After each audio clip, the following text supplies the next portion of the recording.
Now then people, thank you for joining us once again, it's much appreciated. In this week's video we've got a tool bag tour, tool bag review and an unboxing of the new Velocity Rogue 3.0 XS in camo. But before we do, don't forget to like, comment, subscribe, hit the notification bell, follow us over on Instagram and TikTok. Let's get it reviewed.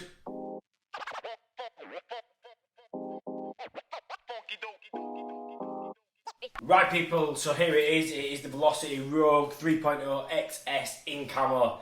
I first saw this bag at the installer show back in June, July, whenever it was, and I realised then that is the bag I needed for my everyday plumbing to plumbing install bag. I use it every day basically.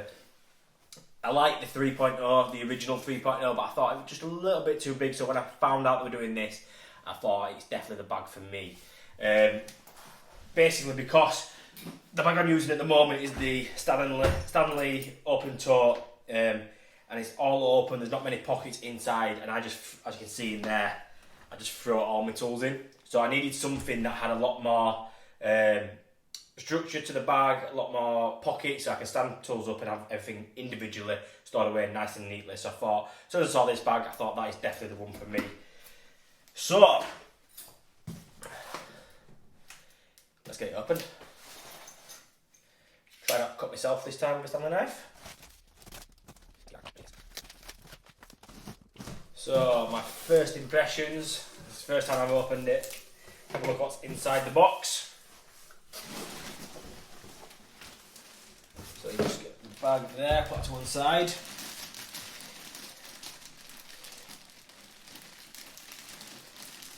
Like a kid at Christmas.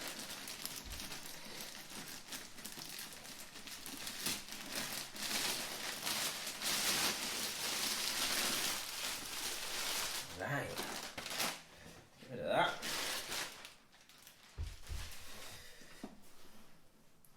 Very nice. I like. So inside, what do you get? You get a new strap. So you get so you can put it over your shoulders. Come with your what do you call these now? The clips. I can't remember what the actual name is for them. Oh, you got to twist it, unlock it. Alright, that's pretty good. It's all padded is the strap as well. I probably won't use that. I don't think. I might do, you never know. But I'm used to just holding the bag and carrying it like so. What else do we get in here? Returns card, which hopefully we won't need. Just a bit of rubbish. And a couple of silicone gel. A tip for you, these silicone gels, keep them at the bottom of your tool bag, and if you've got rusty tools, it just helps your tools from rusting and getting all a bit gammy up. So I always keep them at the bottom of the tool bag, just as a bit of a tip there for you. Right, so let's have a look. We'll start on the outside and make our way around. So you've got a large pocket at the front, which is goes all the way to the bottom there. You've got your two D-links at the front as well. And then moving on to the side, we've got three long pockets for like pencils, and maybe you can get a couple of thin screwdrivers in there. You've then got your tape clip there, which when I was at the installer show, that didn't have it on. There was still umming and ahhing about that. So I'm glad they've got that on because it is handy to have your tool clip there. And two slightly larger pockets at the side there. And then on the other side, basically the same pocket-wise. Which, yeah, it is. Pockets are the same, except you get another D-link with a tape loop there for your tape or your PTFE, whatever. And then at the back, you've got this nice padded for when you're carrying it against your side, which is handy. Is there anything up here? Also, there's like a bit of a tight pocket there, so you couldn't really put much in there, to be fair. It's pretty tight, but I suppose if you've got a bit of paper, some stickers maybe could go in there. Then moving on to the inside, comes in like three sections. So you've got the front, you've got three large pockets, and then you've got 6 smaller pockets for like screwdrivers and stand up, some thinner pockets there. Then in the middle you've got a fully open section, which is handy for like your flux, glue, anything like consumables could go in there. Then at the back it's got slightly deeper. You've got 2 bigger sections, and then inside each side you've got 2 thin, tall pockets, which they're wider than I thought they were, to be fair. So I was a bit apprehensive about them. See how wide they were, so you still get a decent tool in there, a hammer for example. And then in the middle you've got your pot, your velocity pot, so you put like a wet rag or something in there. I like to have something like that disposable, because if you ever have a leak you can quickly lift that out, empty about what's in it, and you can catch a bit of water inside there. You don't have to have that in, you can take it out and have a large pocket, but I probably will keep that in there. Handle wise, got your standard velocity handle, which is made of it's like a rubber material. Straps feel very strong, yeah they are, they're reinforced inside, so they're not going to flex like these do on the Stanley ones. They're it's just material inside there. It feels like there's like a metal strip or something, so that's very good, is that. I like that. There's an all plastic base, so it's waterproof base, which is handy. Yeah, I like it. First impressions, really, really good. Very well made, as everything is from Velocity. And it's very fancy. I like it. It's better than just a standard Stanley tool bag or DeWalt tool bag. It's a little bit more money. It's £125, but you get what you pay for with Velocity. I've got the Rogue 9.0 using my servicing bag, and that is probably the best bag I've bought so far. I've not looked back at that, to be fair. I do love it. I love it. There's been mixed opinions about it, but for me it works well. I can fit everything in there that I need for a service or a boiler repair, and commissioning boilers, so perfect for me. So this is going to be my everyday plumbing bag for installs, general maintenance and other bits. So I'm going to have a play around, get everything loaded in there, and we'll show you shortly exactly what we've got in there and how I've loaded it out. Right, so we've finally got it all loaded out. We've got plenty in there. So all the pockets are full, basically. We've still got plenty of room in this middle one for like a mini drill or something, which I might grab. I need to get a rag to put in there. I've got space for a rag now. So yeah, I'll walk through how I've loaded it out, what I thought about it while loading out, and things that may change, that I may not. So starting at the front, the pocket at the front, I've just got like some consumable stuff in there really. I've got mini pipe slice, bath rubber, a couple of TRV caps, and what was it down there? Mini pocket level. Then around the sides, and they're very tight, these pockets, especially these thin ones.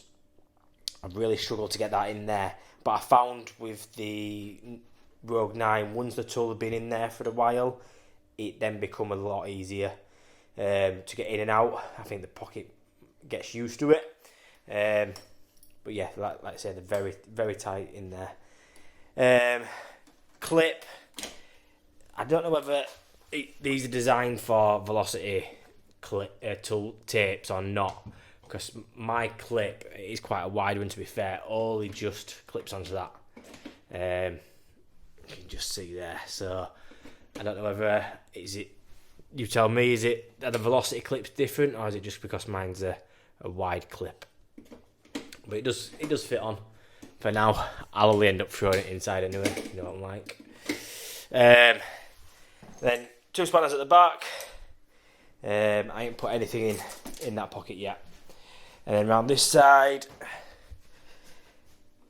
the tracer pencils don't fit fully into these pockets, but that is tight at the bottom, with just the bottom there, so that'll probably stay there, I think. This is the thin wearer, and that's it's not too bad now. It's been that first tool I put in, to be fair. It's stretched out a little bit, so that's not too bad there. That's Stanley knife in there, but if I put it deep down like so, it's a bit difficult to get out. So whether that stays in there, I'm not sure. As you can see, if I just put it in like that, it's kind of fine to get out. But like I say, they might stretch out and become a lot more easier and a bit more flexible. At the back, plumb thumbs and a bit of a silicone grease in there. And then to the inside, at the front, I've pretty much rammed it out as much as I can. So I've got all my screwdrivers over at the left hand side. They're the smaller screwdrivers, the 150s, are they? I think they call them 150s maybe. So I put them at the side. My 300 long, my extra long wearer doesn't, if I put it in stood up, it's a bit too tall. But if I put it at an angle in there, it says it fits nicely under the handle, out of the way. But to keep this in mind, if you do purchase this bag, on the clips on the Velocity website, it has the pipe slices on a clip, which attaches onto there, which is from the PB soldering bag. It doesn't come included with this, so don't be let down when it turns up and it's not there. It is not included. But my pipe slices will just clip onto there. I would have thought. I only do carry a 15 and 22mm in this bag. I do have a 28 in the van if needed. So I've got my wearer,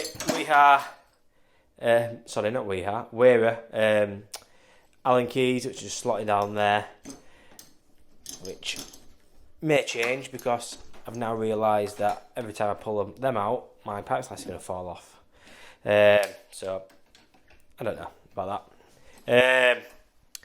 My box spanner for the bath taps and basin taps.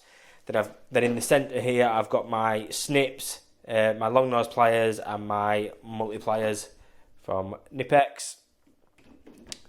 And then tuning hacksaw at the front with my bolt level and my plastic cutters. Hidden away there is my Wearer Joker, my 16mm. I need to grab a 17mm one of these because I've started to find that certain manufacturers' tails don't fit on a 16mm, but majority of them do, to be fair. So we'll get around to getting that eventually. Then got my tap spanners, which I don't know why I keep in here because I've now got the Nerad Tapex kit, but they're handy to have in there for just a quick job. We've then got my Nerad VBWs, the flat face jaw ones, so they just slot at the back there, and then some cheap Dickie Dyer grips. I can't justify paying expensive money for Nipex, and well, I paid 50 quid for that, just short of 50 quid, so I can't say that I can't justify it because I have done. In the centre, move these out of the way, we've got, like I said, all our consumables. So I've got my paste and my glue at the bottom there, Loctite, some PTFE, liquid PTFE. Down at the bottom, we've got our plastic monument plastic cuts, and I've got a Unilight down there and my stubby screwdrivers. Then at the back, we've got, so it's quite tall, so I'd noticed this on one of on the picture on the website that the Weha electrician screwdriver fits in there nicely at a nice height. It's not overhanging, so that works perfect for me. I've then got my bigger grips at the back, my Nipex, what are they called now? These are Cobalts. They're great then for getting snapping screws, cutting any metal. They are really good. I've done a review on them for Tool Talk TV before. And we've got our Monument olive splitters. And at the other side, we've got our pad saw, chisel, file, and my ratchet tail winder in a whatever you call that. And then in my pot, I've got just a load of cap ends, plastic cap ends, compression cap ends, and then a sponge and a bit of abrasive strip. So I'm looking forward to getting to use that. Let me spin this round. How do we spin it round? Right, there we go. So first initial opinions, really good. I really like it. It might change as I'm using it, and more than likely I'm going to move tools around and find out where certain tools fit better for me on a day-to-day basis. But that's how I've loaded it out initially. you'll probably see my videos coming up if I do change it. And I will, if anything comes up of it that I don't like, or a new feature that I found or something, I will let you know in future videos. So I hope you like the video, and I hope this gives you a bit of an insight into the Rogue 3.0 XS. They do the 3.0 and the 3.0 extra large. This is perfect for me. I don't carry loads of tools around with me in my tool bag. I just carry what I need. I have them in the van. When I do need them, I go get them out of the van. I don't see the need of having to lug around a massive heavy tool bag. This is heavy enough, to be fair. I haven't weighed it, but that's the extra small, and it's no heavier than my old tool bag, so I'm happy. Great quality. It's going to last a lot longer than cheaper alternatives that are on the market. So yeah, I highly recommend it. So I hope you all enjoyed the video. I hope it does push you to check out the Rogue 3.0 XS. I'm blabbering now. Thank you all for watching. Don't forget to like, comment, subscribe, hit the notification bell. Follow us over on Instagram and TikTok, and I will see you next time.